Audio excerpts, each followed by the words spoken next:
306 Elvis Presley Drive, East Tupelo, Mississippi, was officially designated an historical site in 1978.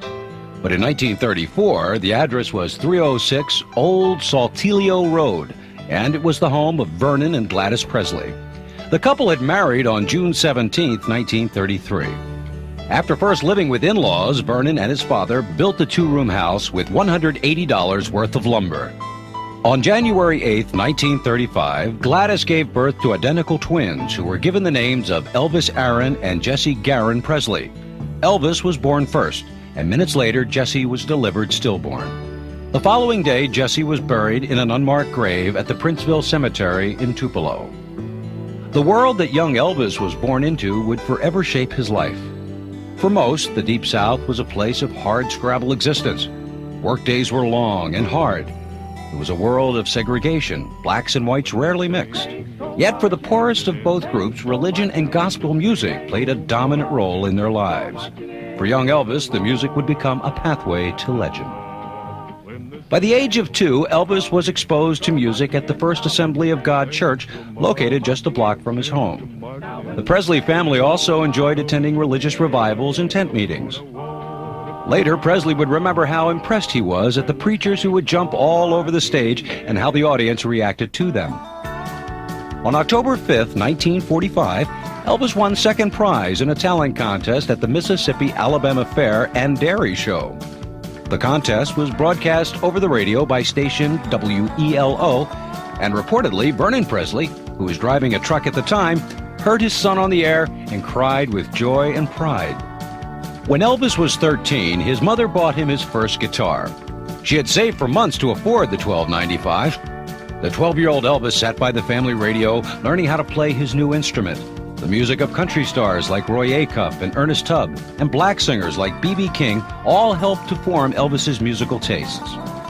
In September of 1948, the Presley family packed up all their belongings in the family car and moved to Memphis. Elvis's first home in Memphis was in a one-room apartment at 572 Poplar Avenue. Elvis was enrolled in Humes High School. He was shy and nervous and slow to make new friends. The family struggled to make ends meet and qualified for public assistance, including an apartment in a federally funded housing project. To help out his family, young Elvis had a series of part-time jobs, including working as an usher at the Lowe's State Movie Theater. Slowly, a change was coming over Presley.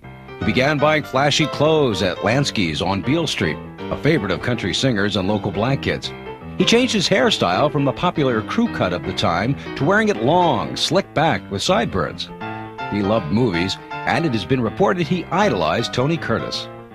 Although he enjoyed dressing like a rebel, he was also a member of ROTC in his senior year of high school.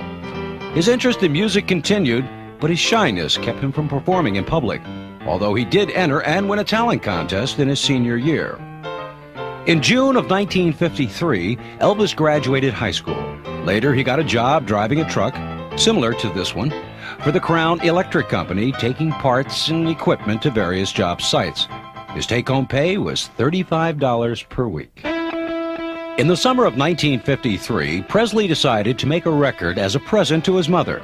He knew that Sun Records, a small recording studio and record label, also allowed people to make inexpensive demo records.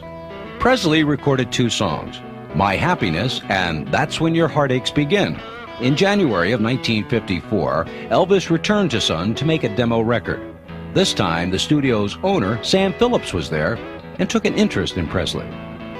Phillips put Presley together with local musicians Bill Black and Scotty Moore, and they began to play together.